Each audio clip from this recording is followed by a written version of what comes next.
I'm sorry. I thought this place was empty. I have nowhere else to go. Her voice trembled in the dim lamplight snow clinging to her lashes. Caleb Mercer had returned from a day's labor in the bitter Dakota wind to find footprints in his cabin and a stranger by his stove. A woman alone stranded in the middle of a blizzard with eyes that looked like they'd run out of safe places. Follow my story until the end and leave a comment with the city you're watching from so I can see how far this tale travels. The wind had been screaming all day, scraping against the frozen plains like a knife on bone. Caleb Mercer leaned into it, his shoulders hunched beneath a heavy wool coat, leather gloves stiff from the cold. The old pipeline to the horse trough had burst again overnight, another reminder that the Dakota Territory had no mercy for a man living alone. By the time he reached the shadow of his log cabin, dusk had swallowed the horizon. A thin ribbon of chimney smoke curled upward, faint and lazy in the darkening sky. Caleb adjusted the oil lamp in his hand, the cold biting through his coat, and stepped up onto the porch. That's when he saw them footprints, small, uneven, pressed into the thin layer of snow on his porch and leading straight through his front door. He froze. It had been 3 winters since anyone but him crossed that threshold. His gut tightened. He shifted the lamp to his left hand and reached for the rifle hanging just inside the doorway. The metal was ice cold against his palm. The cabin was dim shadows pooled in the corners. Only the faint orange glow of embers lit the room. Caleb stepped inside, slowly scanning the space. Then he saw movement, slight trembling near the stove. "Who's there?" His voice was low, steady, but his thumb rested near the hammer. A pause. Then a voice small and breaking at the edges. "I'm sorry. I thought this place was empty. I have nowhere else to go." The woman stood half in shadow, her skirts caked with frozen mud hair hanging damp around her pale face. Breath misted in front of her lips. Her hands were raw and red from the cold. She couldn't have been more than 25. Caleb's rifle didn't lower right away. He studied her, how she shifted her weight toward the door, as though she'd run if he made her. Then something in him, something he thought the winters had frozen solid, shifted. He set the rifle back on its rack. "Storm's not letting up," he said finally. "You can stay the night." Her eyes widened. She gave a short nod, but said nothing more. Caleb crossed to the cupboard, pulling down a heavy wool blanket. He draped it over her shoulders, the coarse fabric swallowing her small frame. Her hands clutched it, as if afraid it might vanish. "You warm enough to drink tea?" he asked. She nodded again, eyes flicking to the steaming kettle on the stove. Caleb poured the last of the boiled water into a chipped enamel cup, sliding it toward her across the table. She sat quickly, both hands wrapping the cup like it was the only warm thing in the world. For a while neither spoke. The wind rattled the shutters, and the fire hissed as it caught on new wood. Caleb pulled off his coat and hung it on the chair opposite her. "What's your name?" he asked. "Lila. Lila Rowan." Her voice was barely above the hum of the wind. "Where are you from, Kansas City?" she said. "I was supposed to meet someone in Bitter Hollow. He didn't come." She gave a faint, humorless smile. "Guess I wasn't the one he wanted after all." Caleb's jaw tightened. He'd seen that look before women left to fend for themselves in a land that didn't care whether they froze or starved. "You walk far." "Since yesterday," she admitted. "Saw your chimney smoke at dusk." Caleb set another log on the fire. "Eat?" he asked simply. A hint of relief flickered in her eyes. "Yes, please." He brought salted pork from the shelf, cornmeal from the jar, and set to cooking. Lila rose to help without being told, fetching the skillet slicing parsley from the small jar by the window. Her movements were slow, but careful, like a woman who'd worked kitchens before. When the food was ready, they ate without hurry, the silence between them heavy, but not hostile. Afterward, Caleb pushed the wool blanket tighter around her shoulders. "You can take the bench by the fire," he said. "It'll keep you warm." She hesitated, then sank onto the low wooden bench, curling beneath the blanket. Her breathing slowed, lashes lowering over tired eyes. "Thank you," she murmured, almost too soft to hear. Caleb only nodded, settling into his chair. The fire's glow washed the room in gold and shadow. Outside, the storm raged on, but inside, for the first time in years, Caleb's cabin wasn't empty. And he found he didn't mind. The storm didn't ease by morning. It pressed against the walls of Caleb's cabin like a living thing, wind sliding under the eaves with a low, restless moan. Snowflakes as fine as sifted flour whirled past the frosted window. Inside, the fire burned low, casting a tired glow over the worn floorboards. Caleb was already awake, sitting in his chair with one arm draped over his knee, watching the woman on the bench. Lila had curled into the wool blanket during the night, her breathing deep and even. In sleep, her face looked softer, the sharp tension in her jaw gone. But her hands, one curled beneath her cheek, the other resting above the blanket, were cracked and raw, small scars showing white against reddened skin. They were the hands of someone who had worked hard and been left to fend for herself. Caleb stood pulled on his coat and stepped out into the cold to tend the horse. His boots crunched into snow that had drifted halfway up the fence rails. The mule huffed clouds into the freezing air as he broke the ice in the water trough and poured in a bucket from the well. When he returned, the cabin smelled faintly of wood smoke and something warm. Lila was at the small table sleeves rolled to her elbows, scrubbing last night's tin plates in the wash basin. Her hair, now dry, was tied back with a strip of faded ribbon. She looked up when the door shut behind him. "I hope you don't mind," she said quietly. "Thought it best to earn my keep." He hung his coat by the door, shaking the frost from his hair. "Suppose if you break something, it's yours to fix," he said, his voice dry, but without heat. The corners of her mouth tugged upward before she bent back to her work. Caleb poured water into the kettle and set it on the stove. "Coffee'll be ready in a bit." Without turning, she asked, "Do you have a needle and thread in the wooden box by the fireplace?" She found it, threaded the needle, and sat near the window to mend one of his flannel shirts. Her stitches were small and precise. Caleb poured coffee into 2 cups and set one beside her without a word. She glanced up briefly, murmured a thank you, then returned to her work. They drank in silence until he asked, "Who sent for you?" Her hands paused mid-stitch. "I don't know his name. The letter came to my boarding house in Kansas City from the Denver agency. Said there was a man in Bitter Hollow needing a wife. I signed the agreement, boarded the coach, and when I stepped off, no one came. The station clerk told me if I hurried, I could catch a wagon heading north." She tied off the thread eyes still fixed on the shirt. "I suppose I wasn't what he wanted." Caleb frowned into his cup. "You said you were a nurse during the war in Virginia. Afterward, there was little left. My father died of fever 2 winters ago. My mother, she never made it to spring. The agency was all I had left to try." The wind rattled the shutters, a hollow sound that seemed to carry her words farther than either of them liked. Caleb rose, pulled his coat back on, and stepped toward the door. When he opened it, the wind rushed in, stinging their cheeks. "You going out?" she asked. "Was going to take you to the church in town. Let Reverend Whitaker sort this out." He glanced toward the yard where snow had swallowed half the fence posts. "We're not going anywhere today?" Her eyes lowered. "I understand." That evening the cold deepened until the walls themselves seemed to creak. Caleb reached into the back cupboard and pulled out a small tin box. Inside was a carefully wrapped bundle of dried morel mushrooms, something he'd gathered from the northern ridges and saved untouched for 3 years. Lila noticed her brow furrowing. "Those are rare." He nodded once, dropping them into the soup pot. "Saved them for the coldest day." Her voice was hesitant. "Is today the coldest?" He stirred the pot slowly. "Maybe not. But it's the first day someone else has sat at this table since she died." Lila's hand stilled on the table. She didn't press for more. When the soup was ready, he ladled it into 2 bowls and passed one to her. The smell was earthy and rich, and when she tasted it, her eyes fluttered closed briefly, as though letting the warmth sink all the way in. Outside, snow slid from the roof with a muffled thud, but inside, the air was thick with quiet understanding. The days blurred together after that. The snow kept falling, trapping them in the cabin. Caleb kept to his routine, splitting wood, salting meat, boiling water. But now there was always a second cup at the table, a second pair of boots drying by the hearth. Sometimes when she thought he wasn't listening, Lila hummed softly while she worked. On the second evening, he noticed a raw, blistered patch along the back of his hand from carrying wood in the cold.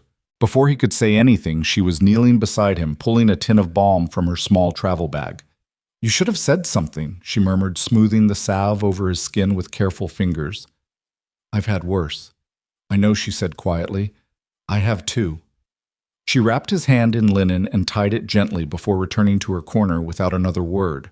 Later, when she dozed off near the fire, he pushed her chair closer to the hearth and poured the last of the pine tea into her cup, leaving his own empty. She noticed, but said nothing, just curled her fingers around the cup and nodded once. That night they lingered by the fire longer than usual, neither willing to be the one to say it was time to sleep. The wind pressed against the windows, the fire crackled low, and for the first time in years Caleb felt the cold ease not from the stove, but from something in the quiet between them. Morning came pale and cold, the kind of winter light that seemed to drain the color from the world. Caleb rose before the fire had burned down to embers, pulling on his boots and shrugging into his coat. Lila was still asleep, curled beneath the wool blanket, her hair spilling over the edge of the bench. For a moment he hesitated, watching the slow rise and fall of her shoulders before stepping outside. The snow was deeper than yesterday, drifted high against the porch rails. He cleared a narrow path to the woodpile, the crunch of each step sharp in the frozen air. By the time he returned, his gloves were stiff with frost. Inside, Lila was awake, kneeling by the stove with her sleeves rolled up, coaxing the fire back to life. "You've done this before," he said, setting the logs down. She looked over her shoulder. "Keeping a fire going?" He nodded. "Learned it during the war," she replied softly. "Hospitals were always cold. Sometimes the only way to keep a patient alive was to keep the room warm, even if it meant tearing up floorboards." He crouched beside her, setting a log onto the flames. "That's a hard thing to carry." Her gaze flicked to him, then away. "There are harder things." The kettle began to hiss, breaking the silence. Caleb poured them both coffee. They sat at the table, steam curling between them. He wanted to ask more about the war, about the fiancée she'd mentioned in passing, but he knew the kind of wounds that stayed raw when prodded. Instead, he said, "I'll need to check the barn roof today. Snow's heavy enough to bring it down if we don't clear it." "I can help," she offered. He studied her for a beat. "You've got enough to do in here." "I'm not afraid of work, Caleb." Her voice was steady, not defiant, and he found himself almost smiling. "We'll see." By mid-morning, the two of them were side by side in the barn, shoveling snow from the roof in short, cautious bursts. Lila's cheeks were flushed from the cold, her breath hanging in the air like small clouds. She didn't complain once, even when the wind cut like a blade through the open door. When they came back inside, her hands were trembling from the cold. Without thinking, Caleb reached for them, wrapping her fingers in his own calloused palms to warm them. She stiffened at first, then let out a breath she'd been holding. "Better?" he asked. "Better," she said, her voice almost a whisper. That afternoon, while Caleb was splitting kindling, Lila moved quietly through the cabin, sweeping the floor with a damp cloth to catch the dust. She paused at the mantel where a weathered photograph sat Caleb younger, standing beside a woman with auburn hair and a smile that seemed to tilt at the edges. "She was beautiful," Lila said softly. Caleb stopped mid-swing, the axe head buried in the log. "Her name was Margaret," he said. "Scarlet fever took her 2 winters back." Lila's hand hovered near the frame, not touching it. "I'm sorry." He nodded once, as if that was all there was to say, and returned to the woodpile. But later, when he came inside, he noticed something on the mantel. Beside the photo sat a folded paper snowflake, its edges slightly yellowed, the delicate cutouts forming crooked stars and arrows. "What's that?" he asked. Lila didn't look up from the table where she was slicing dried apples. "It was the last thing my fiancé sent me before Gettysburg. He wrote, 'I'll make you 100 more when I return.' He never did." Caleb stepped closer, studying the snowflake. "I was at Gettysburg," he said after a long pause. "Second day left flank. Lost 3 ribs and a piece of my hearing there." She looked at him, then her eyes searching his face. "A lot of men left pieces of themselves in that place. And a lot never came back at all," he said quietly. Neither of them spoke for a while. The fire popped in the grate, the wind whispered against the walls, and something in the air shifted an unspoken recognition that they were not strangers to loss. The snow kept them in the cabin for another 2 days. The rhythm between them settled into something unhurried, meals shared without ceremony, chores divided without needing to ask. Caleb found himself listening for her humming when she thought he wasn't paying attention. Sometimes in the quiet hours before dawn, he caught her studying him the way he'd studied her that first night, as if trying to memorize the lines of his face. On the morning the storm finally broke, sunlight spilled across the frozen land, dazzling and harsh after days of gray. Caleb hitched the mule to the sled, loading a bundle of blankets in the back. "Where are we going?" Lila asked, fastening her coat. "Town," he said. "Figured Reverend Whitaker should know you're here." She didn't argue. They rode in silence, the sled creaking over packed snow, the wind sharp against their faces. When the church came into view, a squat white building with frost crusted on the windows. Caleb tied off the mule and led her inside. The warmth hit first, then the stillness. A few women sat knitting near the back, their eyes lifting to watch the newcomers. Reverend Whitaker, a stout man with a crooked collar, stepped down the aisle when Caleb called his name. "We need to find a place for her," Caleb said. "Mail order bride abandoned up north. She's no trouble." The Reverend pulled a heavy book from under his arm, flipping through pages. "Name Lila Rowan," she said quietly. "No record," he muttered. "No husband signed for her. No payment registered. She's not legally wed." "I never said I was—" Lila replied, her voice steady but low. From the pews, someone whispered just loud enough to carry. "She's one of the rejects. You can always tell." Another voice answered sharper. "Came all this way just to get passed around." Lila's breath hitched. She turned toward the door, shame burning in her cheeks. Caleb's jaw worked silently, but he didn't move yet. She pushed the door open, stepping into the thin sunlight, her arms wrapped tight around herself. "I'm not who you think I am," she said without looking at him. Caleb's voice was quiet but certain. "I know exactly who you are. You came out of the snow and into my kitchen. You sewed my sleeve. You boiled my tea. You never asked for anything but space to breathe."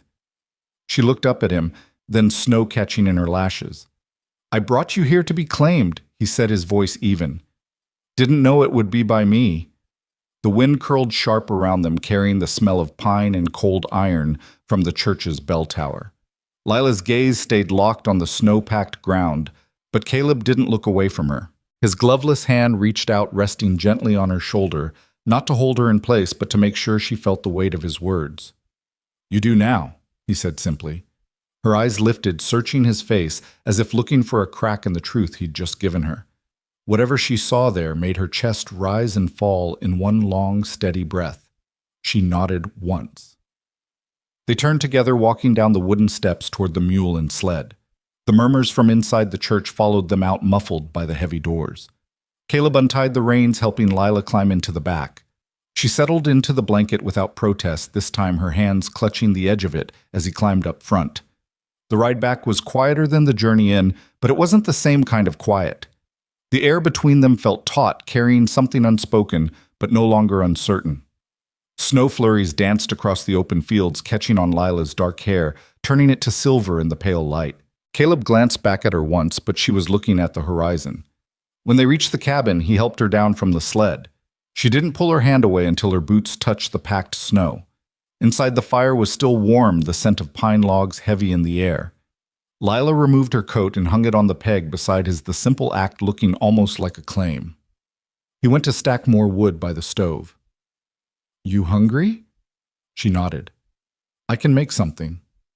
"You cooked last night," he said. "Sit, I'll handle it." Her lips curved faintly, but she didn't argue. She moved to the table, folding the blanket over the back of a chair. Caleb busied himself with the skillet frying salted pork with a handful of potatoes he'd been saving. The scent filled the cabin, and for a while the only sound was the sizzle from the stove. When he set the plates down, she looked at him, a flicker of surprise in her eyes. "You cook better than I expected." He smirked faintly.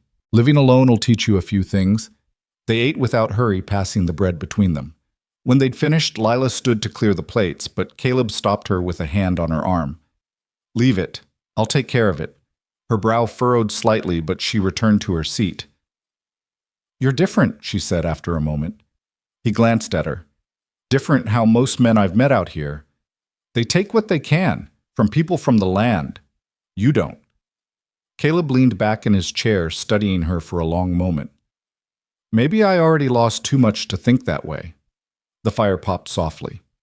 Lila's gaze dropped to the table, tracing the worn grain of the wood with her fingertips. "I'm not clean, Caleb. Not untouched. I'm not whole," he replied. "Not unchanged. Her head lifted, her eyes meeting his. There was no pity in his tone, only certainty. It held her still like the sound of snow falling in a forest. That night, after she'd curled into the bench by the fire, Caleb sat in his chair longer than usual, the lamplight throwing shadows up the walls. He found himself remembering the first time he'd walked into this cabin alone after Margaret had gone, the way the silence had felt like an enemy. Now, the silence had changed. It was full, not empty. By morning, the wind had eased, leaving the land wrapped in a brittle stillness. Caleb was out front repairing a loose shutter when he heard the distant crunch of wheels on frozen ground. He turned to see a black wagon cresting the ridge, its frame heavy and square, the kind used for hauling freight or collecting debts. It rolled into the clearing and stopped in front of the porch. The driver climbed down, a tall man in a long tan coat, the brim of his hat shadowing a face lined more by calculation than weather. A ledger bulged from the inside pocket of his coat, and silver buckles gleamed on his boots. Lila stepped out onto the porch, drying her hands on a cloth.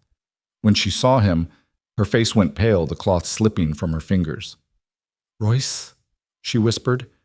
The man grinned as if they were old friends. "Well, well, you made yourself cozy." Without waiting for an invitation, he strode past Caleb and pushed the cabin door open.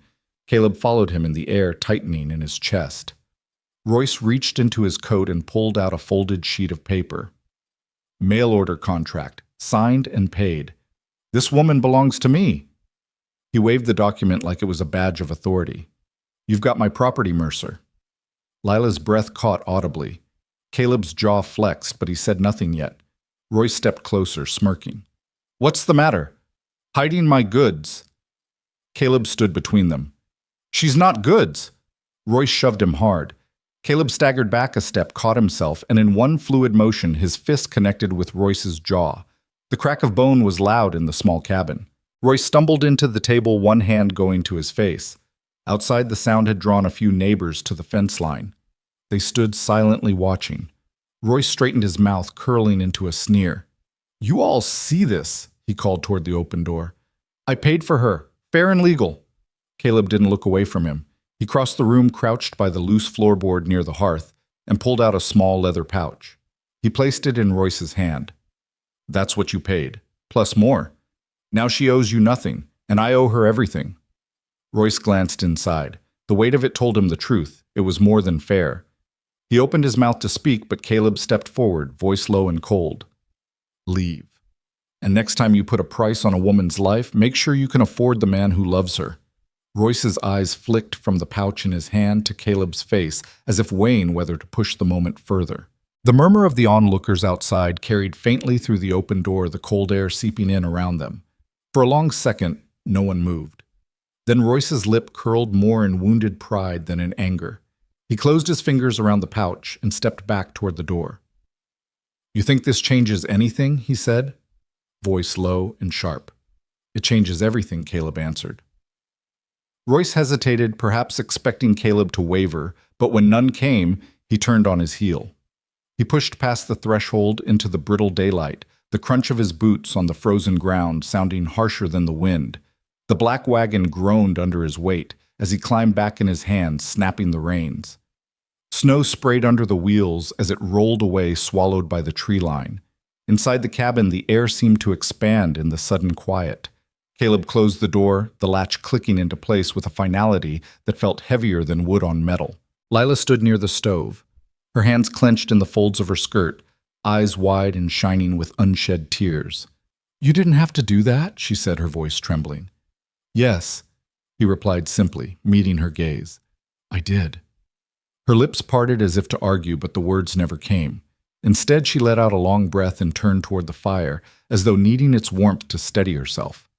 Caleb watched her for a moment, then stepped forward, laying a gentle hand on her arm.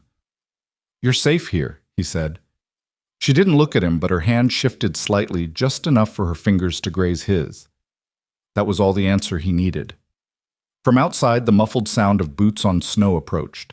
Caleb opened the door to find Mrs. Ellery, the old widow from down the valley, standing with a small bundle in her hands. Her scarf was frayed, her cheeks windburned, but her eyes were bright with something unspoken. "Looks like someone finally bought back his soul too," she said, holding out the bundle. Inside was a loaf of hard bread wrapped in linen and still faintly warm. Caleb took it with a nod, but before he could speak, Mrs. Ellery was already turning back toward the path, her boots crunching softly as she disappeared into the white. He shut the door again, setting the bread on the table. Lila's gaze followed it, and for the first time since Royce had arrived, a small, cautious smile touched her lips. That evening, the cabin felt different, not just warmer, but fuller. Caleb prepared a simple stew, and they ate it with the widow's bread. The quiet between them no longer heavy, but companionable. When the bowls were empty, Lila moved to clear them, but Caleb shook his head. "Leave it. Sit with me." She hesitated, then crossed to the hearth, settling into the chair opposite him. The firelight caught the strands of her hair, turning them to copper where the glow touched.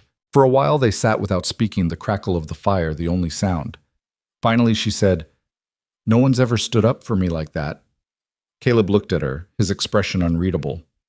"Then they should have." Her eyes glistened, but she didn't look away.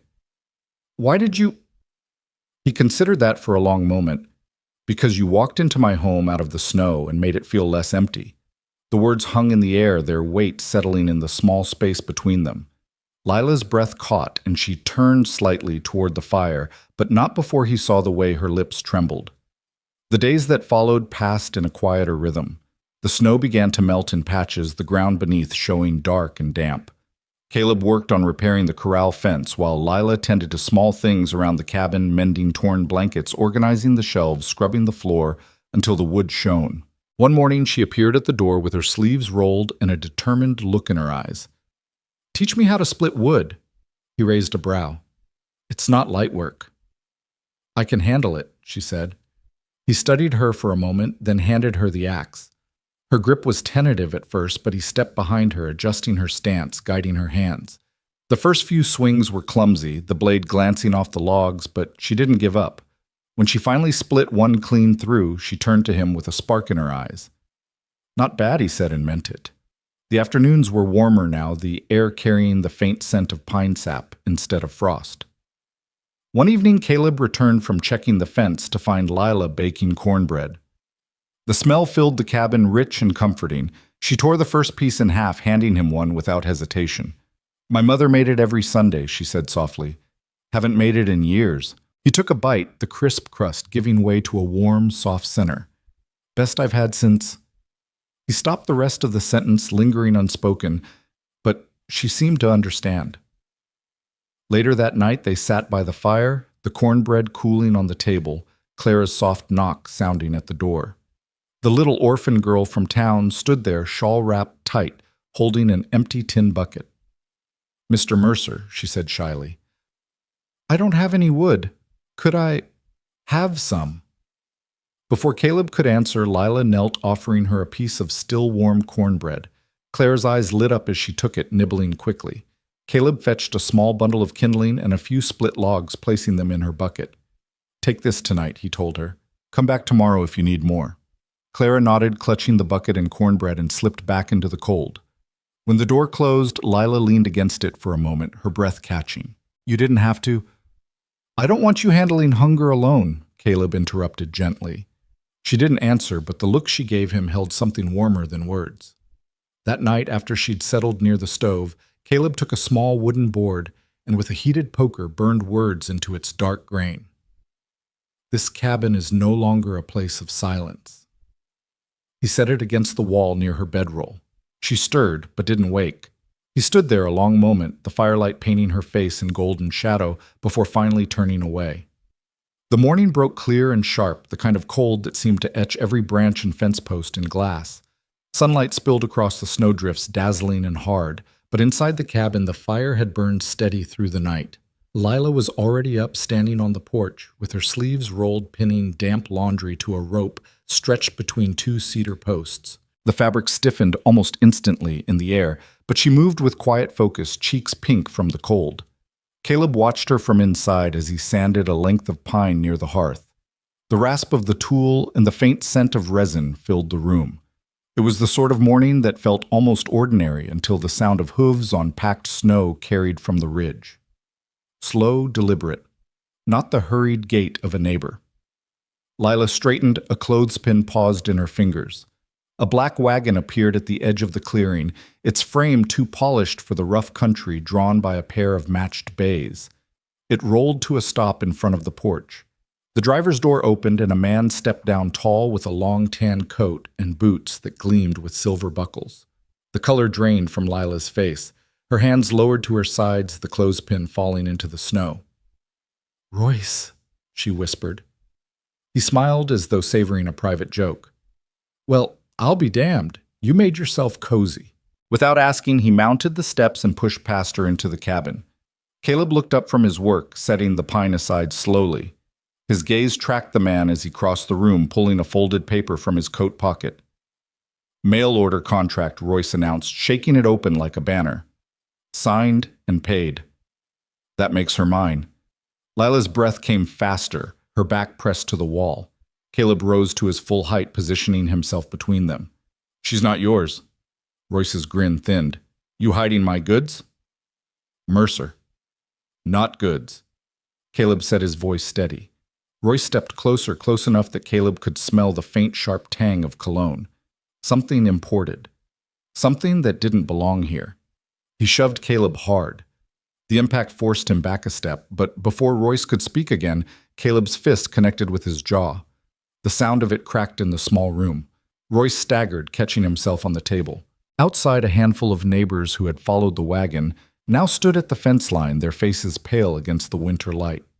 Royce straightened, lifting the paper high for all to see. "You hear me? Paid for her. Fair and legal." Caleb didn't answer.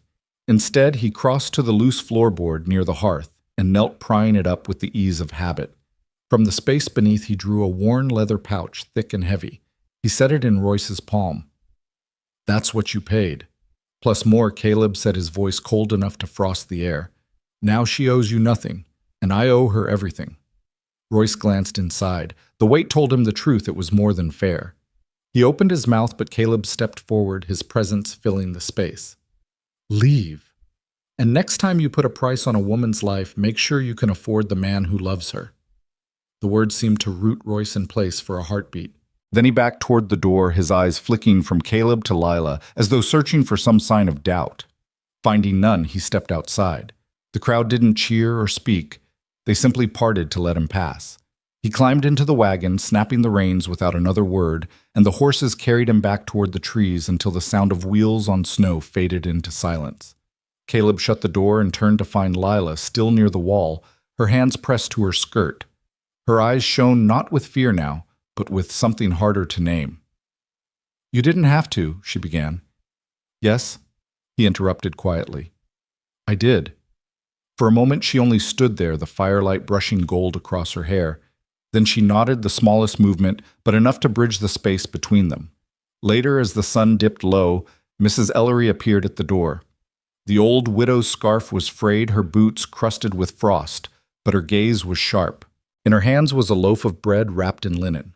"Looks like someone finally bought back his soul too," she said, pressing it into Lila's hands before turning away. That night they ate the bread with a simple stew. Lila moved about the kitchen with a lighter step, though she didn't speak of Royce again. When the bowls were washed and the fire banked, Caleb sat by the hearth watching the flames shift and settle. Across from him, Lila stitched a tear in a quilt, the rhythmic pull of thread filling the silence. At one point she looked up, her eyes catching his. "No one's ever done that for me," she said. "They should have," he replied. The fire popped and she returned to her stitching, but her lips curved just enough for him to notice.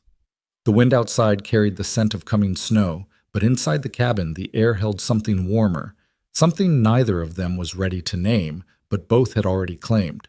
The days after Royce's departure carried a strange stillness, as if the land itself was holding its breath. Snow still lay deep in the shaded hollows, but the edges of the drifts had begun to slump under the weak pull of the sun. Caleb worked outside most mornings, mending the corral fence and checking the barn roof for sagging beams. Inside, Lila moved through the cabin with a quiet assurance, her hands learning the placement of every tool, every jar, every threadbare scrap worth saving. It was on one of those mornings, with the air crisp and the light stretched thin across the valley, that she appeared at the door while Caleb was sharpening the axe. Her sleeves were rolled, her hair tied back with a strip of faded cloth. "Teach me," she said. He looked up from the grindstone. Teach you how to split wood. Caleb arched a brow. It's not light work. I'm not afraid of work. There was no bravado in her tone, only fact. He studied her a moment longer, then rose, handing her the axe. Her grip was hesitant, so he stepped behind her, adjusting her stance, guiding her hands along the worn handle. Let the weight do most of it, he murmured. Don't fight the swing. The first few strikes glanced off the blade, biting shallow, but she didn't curse, didn't throw the axe aside. Her jaw set, she tried again. When the log finally split clean in two, she turned to him with a breathless, almost startled smile. Not bad, he said, allowing the corner of his mouth to lift. The afternoon light stretched long shadows across the snow, and when they came back inside, the smell of baking drifted from the stove. Lila had started cornbread, the golden batter hissing where it met the hot skillet. My mother made it every Sunday, she said as she worked. We'd eat it with honey if we were lucky, or just butter when we weren't. Caleb took a seat at the table, watching the way she moved in the small kitchen space. Haven't had it since Margaret, he admitted quietly.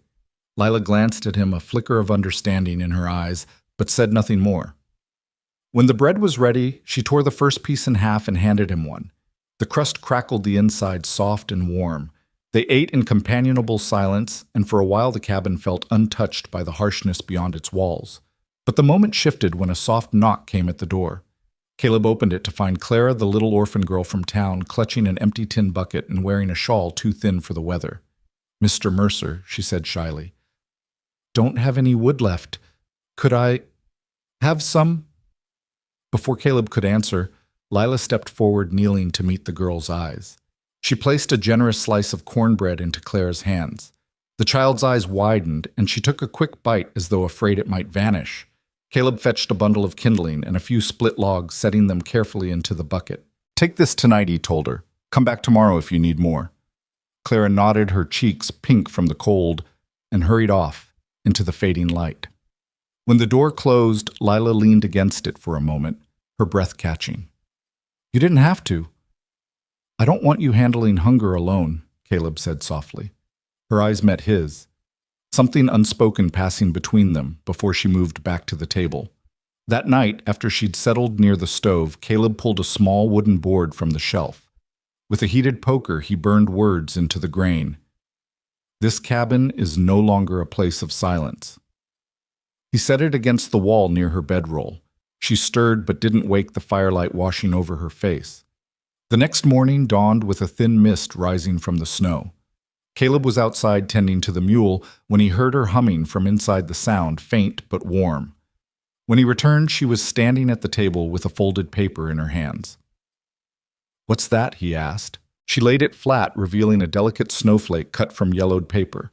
It was the last thing my fiancé sent me before Gettysburg, she said quietly. He promised to make me 100 more when he returned. He never did. Caleb stared at the intricate cutouts, his fingers brushing the edge. I was there, he said after a long pause. Second day, left flank. Lost 3 ribs and a piece of my hearing. She looked at him. Her expression unreadable, then gently placed the snowflake on the mantel beside Margaret's photograph, not replacing it, but letting it stand there as if in shared company.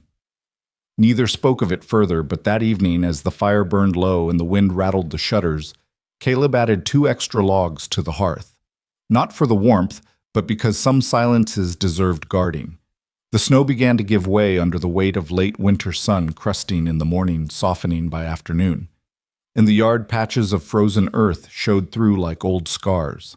Caleb spent his days repairing the fence line and checking the pasture gates, while Lila turned her attention to the cabin itself, mending blankets, scrubbing the floors, until the boards shone, sorting through jars of preserved food to see what would last until spring. It was a rhythm that settled over them without discussion. She had learned where he kept the flour and the lard which mugs held. Heat the longest, which places in the walls leaked cold air, no matter how many times he sealed them. And he had learned the sound of her presence, the sweep of a broom, the hum she carried into her work, the quiet pause when she was thinking. One morning, while they shared coffee at the table, Caleb glanced at her hands. The knuckles were still chapped from the cold, but the tension in her fingers had eased since that first night. Storm's past, he said almost casually. Road to town's clear enough now. She looked up, her eyes unreadable. You mean, you're taking me back, I mean, he replied. If you want to go, you can. Her gaze dropped to the rim of her cup.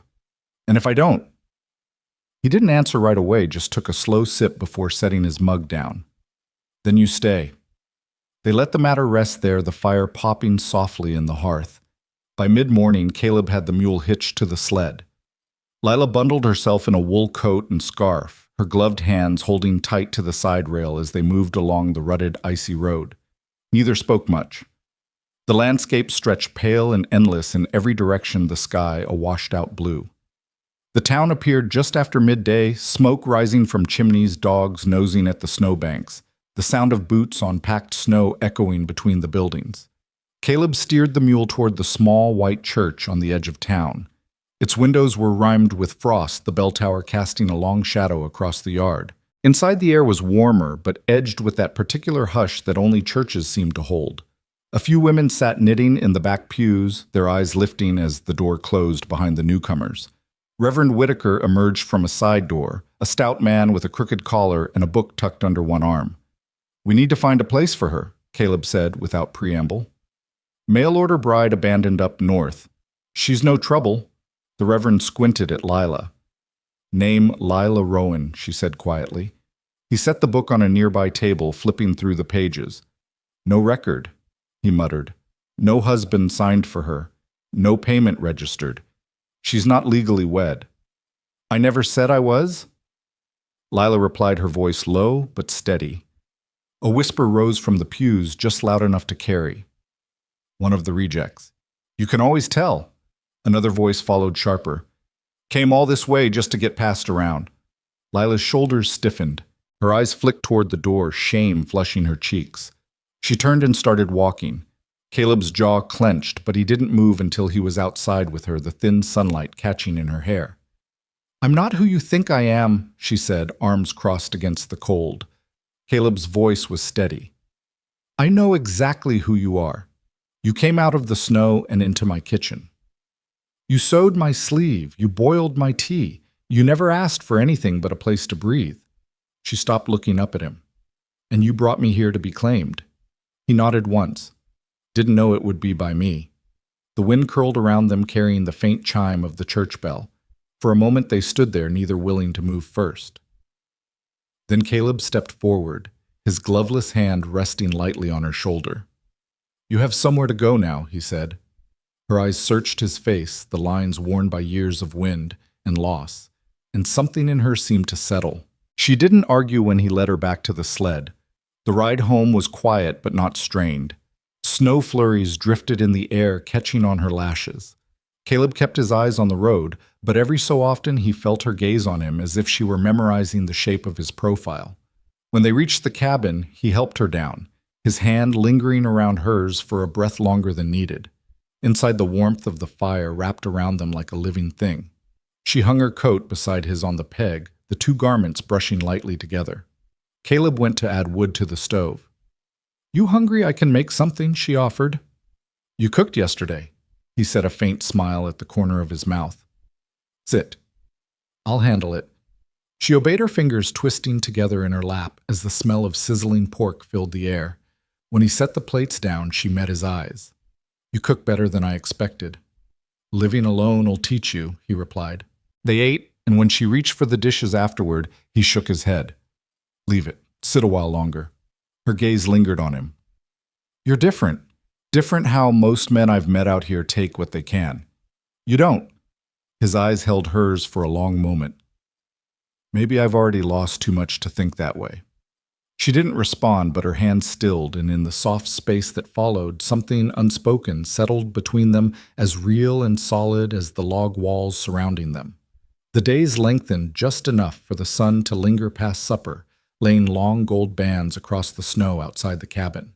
The air carried the faint scent of thawing earth, but the night still bit with winter's teeth.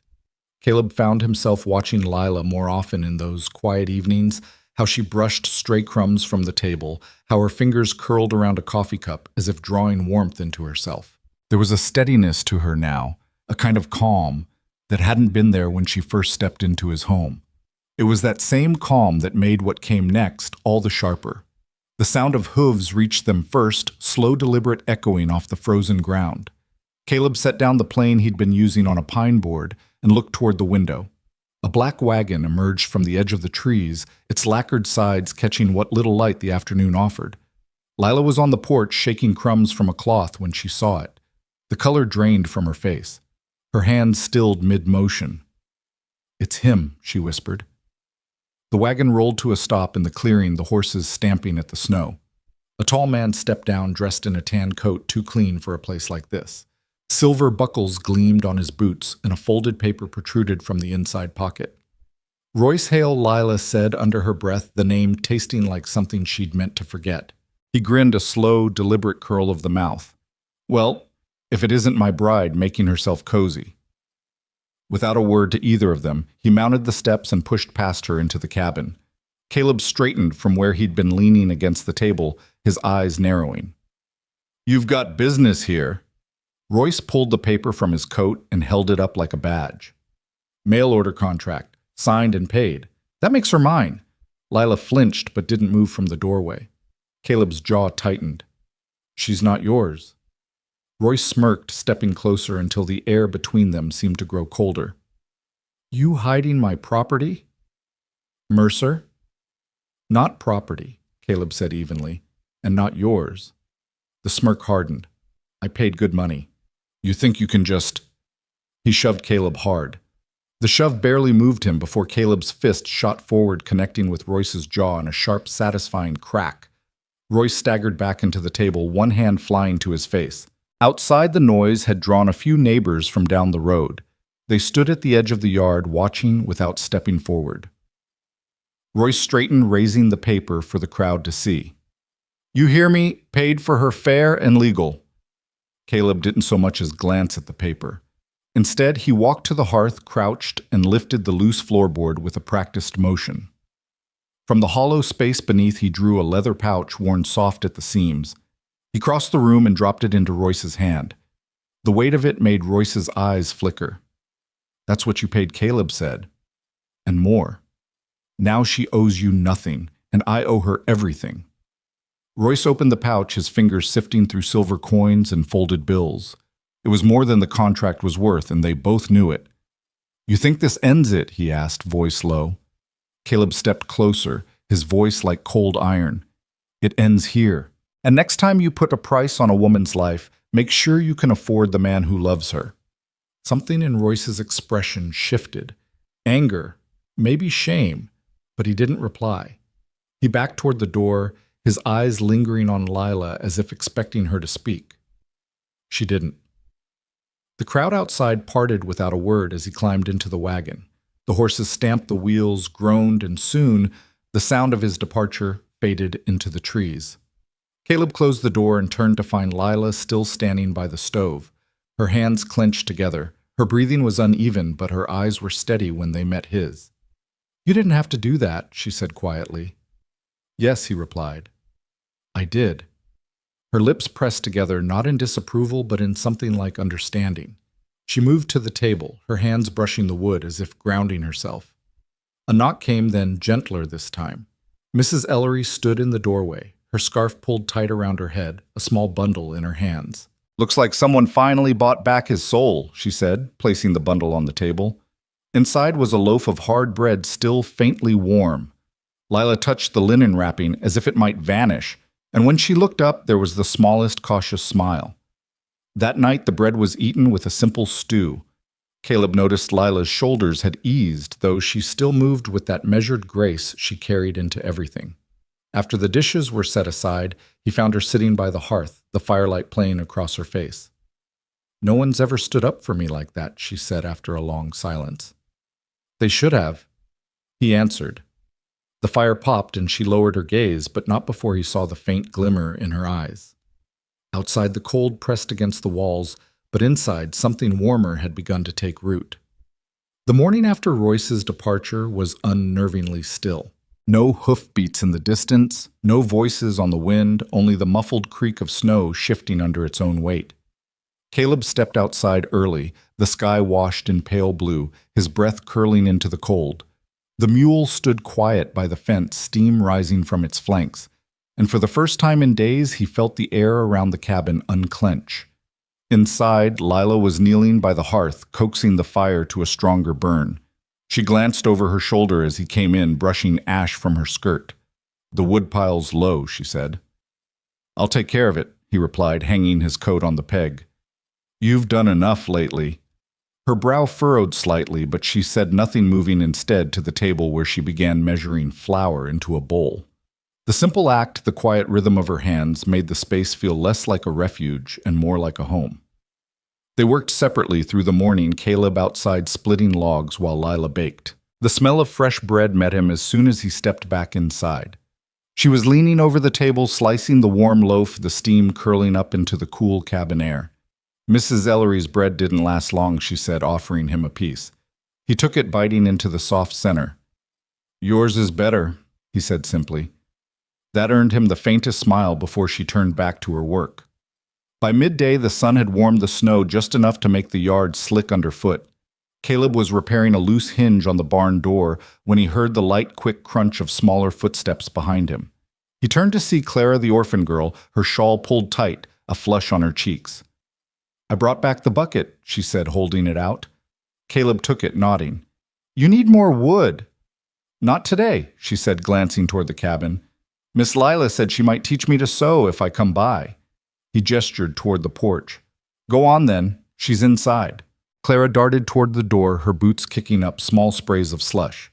When Caleb followed a little later, he found the girl perched at the table, clumsily threading a needle, while Lila guided her hands. The sight caught him off guard. Lila's head bent close to Clara's, the two of them murmuring softly, the sunlight falling warm over their shoulders. When Clara left, she carried a neatly mended scrap of cloth in her pocket and a small bundle of cornbread wrapped in linen. Caleb closed the door behind her, turning to find Lila gathering up the sewing kit. "She's quick to learn," Lila said. "You're good with her," Caleb replied. She shrugged. "I know what it is to need someone's patience." That night after supper, Caleb sat by the hearth with a cup of coffee, while Lila worked at the table, the lamplight tracing the lines of her face. At one point, she glanced up, catching his gaze. What she asked, half smiling. He shook his head, just thinking how it's been a long time since this place felt like more than walls and a roof. Her eyes softened, but she didn't reply.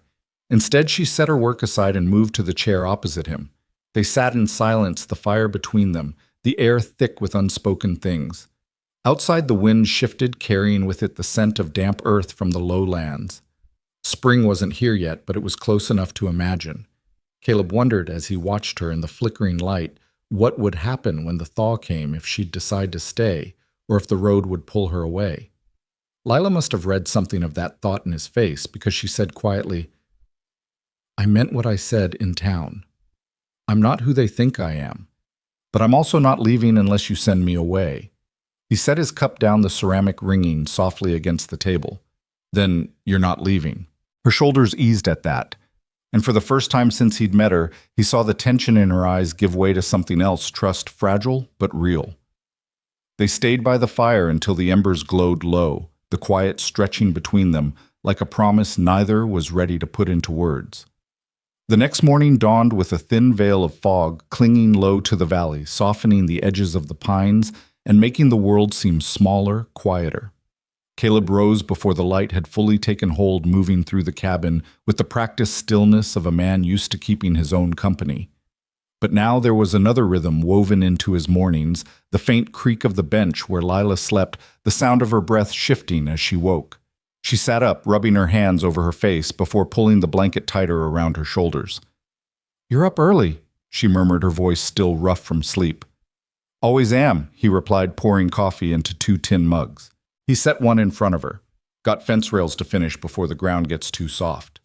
Lila wrapped her fingers around the cup, letting the heat seep into her hands. "I can help with breakfast before you go." "Done enough," he said, though there was no real resistance in his tone. By the time the sun had cleared the ridge, the cabin was warm with the smell of frying potatoes and biscuits browning in the oven. They ate without hurry, their conversation meandering between the day's work and small things. How the snowmelt would swell the creek, how the mule had developed a stubborn habit of turning left toward the orchard, no matter where Caleb meant to go. After breakfast, he pulled on his coat and stepped outside, the air sharp and damp in his lungs. The frost on the fence rails glittered under the pale sun, and the sound of an axe splitting wood carried faintly from the yard where he'd left yesterday's pile. But it wasn't his swing. He rounded the corner to find Lila there, her coat open at the neck. Sleeves pushed up, the axe gripped firmly in her hands. She was working at a steady pace, her breath coming in visible clouds. "You shouldn't be doing that," he said, coming up beside her. She straightened, brushing hair from her face. "Why not?" "You showed me how. It's not work for—" He stopped himself before the word "you could escape" in a way that might make her bristle. "It's hard work," he finished instead. She lifted the axe again, splitting another log cleanly down the middle. "I'm not afraid of that." He couldn't help the small smile tugging at his mouth. Clearly. They worked together for the next hour, the rhythm of the swings and the crack of the wood filling the space between them. When the pile was high enough, they carried the logs inside, stacking them neatly by the hearth. Lila brushed her hands on her skirt and moved toward the table. "I was thinking," she said as she began gathering the sewing things she'd left out the night before, "maybe I could make Clara a proper scarf. Something thicker than that scrap she's wearing." Caleb nodded. She'd like that. The mention of the girl seemed to hang in the air for a moment, carrying with it an unspoken truth they both knew what it was to be without. That afternoon, Lila worked at the table with the length of soft wool Mrs. Ellery had given her. Caleb came in from the barn to find her bent over the fabric, her brow furrowed in concentration. The scarf was a deep, warm brown, the stitches even and careful. "She'll keep that forever," he said. Lila glanced up, her expression softening. "If she wants to." They were quiet for a while, the cabin filled with the hum of the stove and the faint scratch of thread being pulled through cloth. Outside, a light snow began to fall, each flake melting on the damp ground before it could join the season's remains. As evening settled, Caleb lit the lamps, their glow casting long shadows along the walls. Lila folded the finished scarf and set it carefully into a small linen bundle. She looked at him. Then her eyes steady. "I've been thinking about what you said in town," she began. "That I never asked for anything but a place to breathe." He waited, sensing there was more. "I don't want to just breathe here," she continued. "I want to make it worth something, worth the choice you made when you told him to leave." Caleb leaned back in his chair, his gaze fixed on hers. "You've already done that." She shook her head. "Not enough." He studied her for a long moment, then nodded once, as though making a decision. "Then we start with tomorrow." She tilted her head. "Tomorrow bring Clara by. We'll see what else she needs. Maybe cut some extra wood for Mrs. Ellery, too." A smile, faint but sure, curved her mouth. "All right."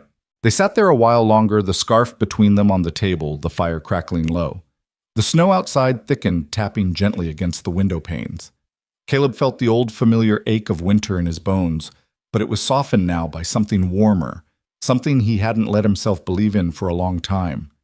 And as he watched Lila gather the scarf into her lap, her fingers brushing the fabric as if already picturing it around the girl's neck, he realized the cabin no longer felt like a place to endure the seasons. It felt like the beginning of something worth tending. The next morning broke softer than most, a thin wash of sunlight slipping through the clouds and laying pale gold across the clearing. The snow had melted back from the fence posts, leaving dark rings of thawed earth. Caleb was already outside when Lila stepped onto the porch, the bundle with Clara's scarf tucked under her arm. She paused for a moment, watching him work his steady movements as he stacked the last of the split wood, the way the breath plumed from his mouth in the cool air. "Ready?" he asked, without looking up. She nodded, and they set off together toward the path that cut through the pines to town. The snow crunched beneath their boots, the quiet broken only by the occasional caw of a distant crow. Clara's small figure appeared just past the bend, her thin shawl drawn tightly around her shoulders. She froze when she saw them, eyes darting between Caleb and Lila before a shy smile tugged at her lips. "I brought you something," Lila said, kneeling down. She unwrapped the bundle and held out the thick brown scarf. Clara's hands hesitated before reaching for it, her fingers brushing the soft wool as if testing whether it was real. "It's warm," Clara whispered. "Warmer than that scrap you've been wearing," Caleb added, his voice gruff but gentle. Clara wound it around her neck, the ends nearly brushing her knees. She looked up at Lila with a kind of wonder that made something tighten in Caleb's chest. "Thank you," she said, and then after a moment, "No one's ever made me anything before." Lila smiled, smoothing the scarf against the girl's shoulders. "Now someone has." They walked her back to the edge of town where the air smelled faintly of smoke and baking bread. Mrs. Ellery was waiting near the church steps, a basket hooked over her arm. She raised an eyebrow at the scarf. "You've been busy," she said to Lila. "Just keeping the girl from freezing," Lila replied. Mrs. Ellery's gaze softened. "There's more to it than that." Caleb left them talking while he crossed the street to the mercantile for supplies. When he returned, Lila was still listening to the widow, her expression quiet but attentive. They parted with a promise to bring wood to her place before the next freeze. The walk back to the cabin felt easier. Somehow, the air lighter. Lila carried a small paper bag from the store flour, a bit of sugar, and a tin of tea leaves. "I thought maybe we could have something better than pine tea for once," she said, with a sidelong glance. "I won't argue," Caleb replied. By the time the sun dipped toward the horizon, the cabin was warm with the scent of baking. The kettle sang on the stove and the new tea filled the mugs with steam richer than anything they'd had in months. They ate biscuits with a little honey Mrs. Ellery had sent, the sweetness lingering on their tongues. After supper, Caleb leaned back in his chair watching Lila clear the table. "You've done more for this place in a few weeks than I managed in years," he said. She paused, her hand still on the plates. "It's not just the place, Caleb. It's you." He met her gaze, the firelight flickering in her eyes. "Maybe. But you gave me reason to try again." She set the dishes down, moving to sit opposite him at the hearth. The silence between them was steady now, not fragile. Outside, the wind whispered through the pines, a sound that had once made the cabin feel lonelier but now seemed almost like company. "I never thought I'd stay anywhere," she admitted, her voice low. "Not after everything. I was always moving, always waiting for someone to tell me to go."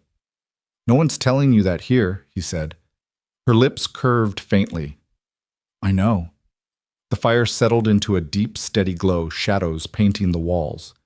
Caleb reached for another log, but she stopped him with a touch to his hand.